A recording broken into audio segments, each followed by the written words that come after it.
In the lightweight division at UFC London, you got Marc Diakiese taking on Joel Alvarez. This is going to be a great fight. Diakiese 16-6, Alvarez 19-3. He's a slight favorite in this fight. Alvarez 5 inches taller at 6'3".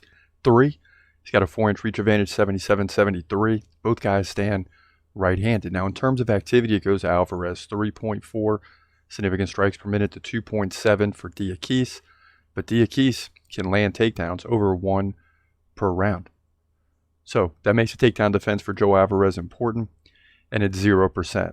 He's not often taken down, though. He's taken down twice by Arman Tsarukyan, once by Alexander Yakovlev, and once by Joe Duffy. But we'll get back to that in a moment. Now, Diakiese, 67% takedown defense. He stops 2 out of 3 takedowns. He's come off the loss to Michael Johnson. That's a tough fighter by decision. But before that, he beat Damir Hadzovic by decision and also beat Vyacheslav Borshev by decision. So he's won 2 of the last 3. And the 2 wins were very, very slow-paced fights because he had 19 takedowns.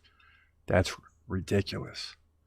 So Joe Alvarez has his work cut out for him. Now, he lost Arman Tsarukyan by KO, but he did beat Thiago Moises by KO and Alexander Yakovlev by submission. So he's also won 2 of the last 3. Now, I can see why Joe Alvarez is the favorite in this fight. I mean, the guy's 19-3.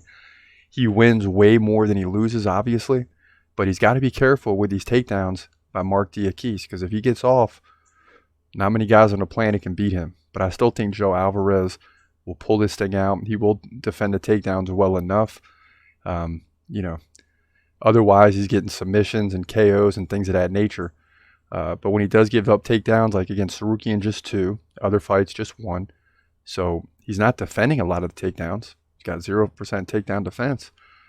But he does control the fight and finds ways to win. So I'm leaning towards Joe Alvarez here for those reasons and the fact that he's more active. So Joe Alvarez will win, in my opinion, likely by decision on significant strikes to move to 20-3. Impressive record here in the lightweight division at UFC London.